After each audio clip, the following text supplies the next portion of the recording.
Karena tidak sabar, Wahyu membuka paksa tas Widya dan mengambil bingkisan itu. Bukan koran lagi yang Wahyu temui, namun daun pisang yang terbungkus di jajanan pemberian bapak tua itu. Tepat ketika Wahyu membuka bingkisan itu, semua orang melihat isi di dalam bingkisan itu berlendir dan aromanya sangat amis. Tidak salah lagi, di dalam bingkisan itu adalah kepala monyet yang masih segar dengan darah di daun pisangnya. Setelah kejadian malam itu, Wahyu mengurung diri dalam kamar 3 hari lamanya. Kadang ia masih tidak percaya dengan hal itu. Namun bila mengingat bagaimana kepala monyet itu jatuh dari tangannya, rasa mualnya akan kembali membuat Wahyu harus memuntahkan isi perutnya. Widya harus mengulangi kalimat Mbah Buyut, jangan menolak pemberian tuan rumah. Sejatinya Wahyu dan Widya sudah benar, meski ia tahu semua itu ganjil. Namun mereka harus tetap mencicipinya. Yang jadi masalahnya hanya Widya yang sadar bahwa yang menemani mereka bukanlah manusia. Seandainya saja Widya mengatakan keganjilan itu kepada Wahyu, menolak pertolongan mereka, menolak pemberian mereka, mungkin jalan cerita semua ini akan benar-benar berbeda. Bisa saja justru penolakan seperti itu akan mendatangkan bencana bagi mereka. Apapun itu, Widya sudah mengerti satu hal. Ada hubungan yang secara tidak langsung tentang dirinya dan sang penari. Malam itu, Widya baru selesai melihat prokernya yang dibantu beberapa warga desa. Ketika langit sudah gelap gulita, Widya menyusuri jalan setapak desa. Seperti biasa, suara binatang malam mulai terdengar. Ia harus berjalan sampai melihat rumah tempat mereka menginap. Seharusnya yang lain sudah ada di rumah, entah mencicil laporan proker atau mungkin sejenak beristirahat. Namun anehnya lampu petromak yang seharusnya menyala di depan rumah mati, membuat rumah itu terlihat lebih sunyi, kelam, dan mengerikan. Seolah rumah itu memanggil namanya. Sudah biasa batin Widya memantapkan hatinya. Rumah ini memang masih terbilang baru bagi Widya dan yang lainnya. Namun tempo hari mendengar bahwa ada penunggu di belakang rumah membuat Widya kadang tidak tenang, dan beberapa kejadian ganjil hampir pernah Widya alami. Hanya saja apa yang Widya alami, apakah juga mereka alami? Hanya saja mereka menutupi dan lebih memilih diam. Kini Widya sudah ada di depan pintu, mengetuknya, mengucap salam, dan kemudian melangkah masuk. Dilihatnya ruang tengah tempat biasa Ayu ada di sana menulis laporan. Sayangnya tidak ada Ayu di sana, hanya ruang kosong. Di teras rumah pun sama, seharusnya Wahyu dan Anton ada di sana, sedang bercanda seputar apa yang mereka lakukan hari ini, ditemani asap rokok dari mulut mereka, atau suara Nur yang sedang mengaji dan Bima yang entah apa yang ia lakukan. Selama tinggal di rumah ini, hanya Bima yang masih terasa asing bagi Widya. Sayangnya malam itu tak ditemui satupun penghuni rumah itu. Apakah Widya terlalu sore untuk pulang, sedangkan yang lain masih sibuk mengurus proker mereka masing-masing bersama warga? Entahlah, Widya bersiap masuk ke kamar saat sekelebat perasaan tak nyaman itu muncul. Perasaan seolah ada yang mengawasi entah dari mana, dan menimbulkan rasa berdebar di dada. Ketika suara tawa ringkih terdengar dari dapur rumah, saat itulah Widya yakin sesuatu ada di sana. Sesuatu yang bukan lagi hal baru. Ia harus memeriksanya. Ketika Widya menyibak tirai, ia melihat Nur duduk di sebuah kursi kayu. Matanya menatap lurus tempat Widya berdiri. Ia masih mengenakan mukena putihnya, seolah-olah ia baru menunaikan sholat dan belum menanggalkan mukenanya. Hanya saja kenapa ia duduk diam seperti itu? Nur, ngapain? Kata Widya. Nur masih diam, matanya seperti mata orang yang kosong. Saat itulah Widya melihat Nur menundukkan kepalanya dengan posisi duduk. Seakan-akan ia tertidur di atas kursi kayunya, membuat Widya panik mendekatinya. Widya menggoyang badannya, namun Nur tidak bergaming. Saat Widya mencoba menyentuh kulit wajahnya yang dingin, Nur terbangun dan melotot melihat Widya. Tatapannya seperti orang yang sangat marah. Cah Ayu, anak cantik. Hal itulah yang pertama Widya dengar dari Nur. Hanya saja suaranya itu bukan suara Nur. Suaranya menyerupai wanita uzur. Pelengking membuat bulu kuduk Widya seketika berdiri. Namun saat Widya mencoba pergi, tangannya sudah dicengkram sangat kuat. Kerasa nak nang kene, betah tinggal di sini. Widya tidak menjawab sepatah kata pun. Suaranya mengingatkannya pada nenek-nenek sendiri. Benar-benar melengking. Yo opo Cah Ayu wis ngertos badarui. Gimana anak cantik, sudah kenal sama penunggu di sini? Widya mulai menangis. Loh, Cah Ayu ora oleh nangis, nggak apik.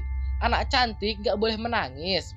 Matanya masih melotot. Pergelangan tangan Widya dicengkram dengan kuku jari Nur. Cah lanang sing ganteng iku ae wis kenal loh kalau Badarwi. Anak ganteng itu saja sudah kenal sama dia. Nur, ucap Widya sembari tidak bisa menahan takutnya lagi. Suasana di ruangan itu benar-benar baru kali ini bisa membuat Widya setakut ini. Iling Nur, iling. Sadar Nur, sadar. Nur tertawa semakin kencang, tertawanya benar-benar menyerupai tertawa yang membuat Widya diam dan takut. Awakmu gak ngerti siapa aku. Kamu gak ngerti siapa aku. Mbok pikir nek gak ono aku, cah ndeblok model koncomu sing gawe bolo alus nang kene isok nyilokoi putuku. Aku sing jaga Nur sampai saiki rak tak umbar. Bolo alus nyedeki putuku, ngerti? Kamu pikir kalau tidak ada aku, anak nakal seperti temanmu yang sudah membawa penunggu di sini bisa mencelakai cucuku. Aku selama ini sudah menjaganya, tidak akan kubiarkan mereka mendekati cucuku. Mengerti? Nyilokoi nopo to mbah? Mencelakai bagaimana? Cah Ayu, kancamu siji bakal ra iso balik. Nek awakmu rong sadar, opo sing bakal kedaden tak ili ngono. Cah ganteng iku bakal gawa ciloko, nyeret kabeh nang potoko nang desa iki. Anak cantik satu dari temanmu tidak akan bisa kembali. Jika kamu belum sadar, semuanya akan terjadi. Ingatkan anak itu yang sedang membawa petaka, jika dibiarkan semuanya akan kena batunya di desa ini. Setelah mengatakan itu, Nur teriak keras sekali lalu jatuh terjembab. Widya menggotong Nur kembali ke kamarnya, menungguinya sampai ia terbangun dari pingsannya. Dan benar saja, ia tidak tahu kenapa ia bisa tertidur. Mungkin terlalu terbawa ketika sholat.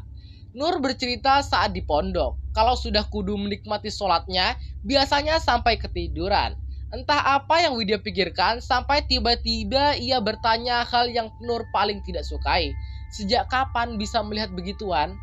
Awalnya Nur salah tingkah, tidak mau cerita. Sampai ketika Widya menungguinya, Nur mengatakannya, sejak mondok ia bisa melihatnya karena memang harus.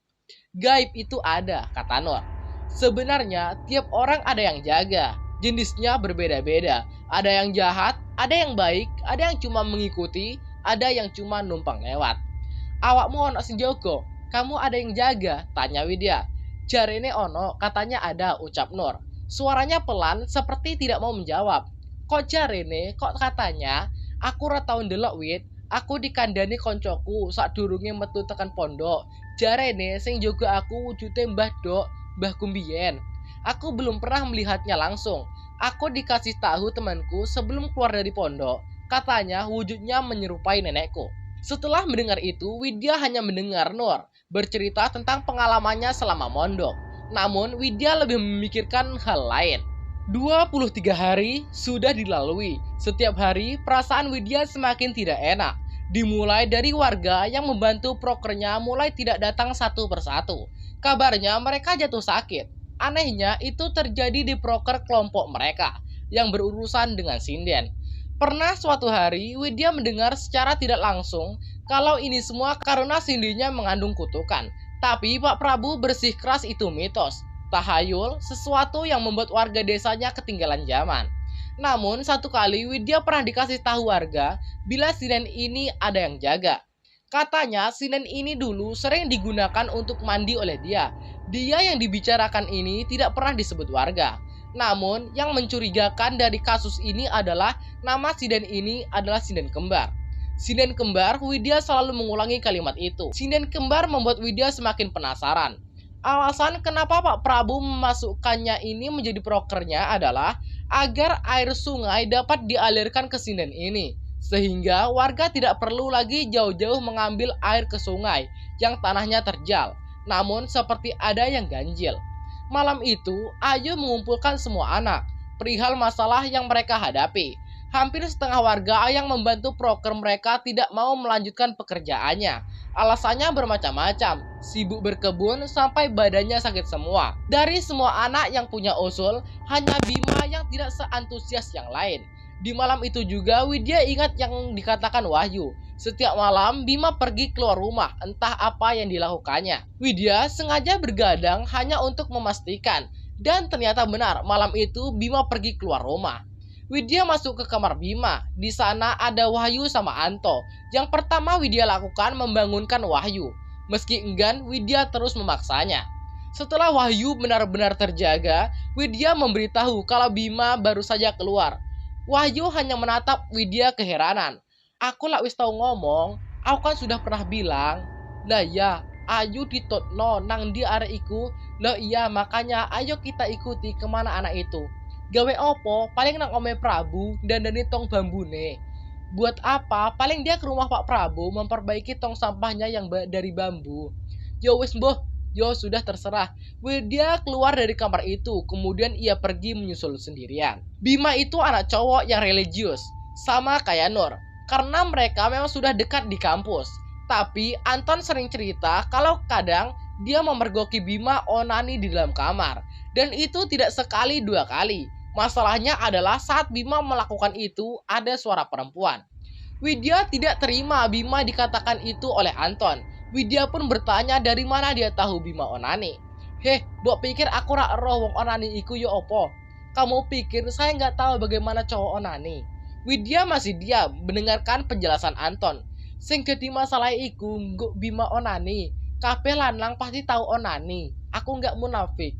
Masalahnya ono suara wedoke. Yang jadi masalahnya itu bukan Bima onani. Semua cowok pasti pernah, aku tidak munafik.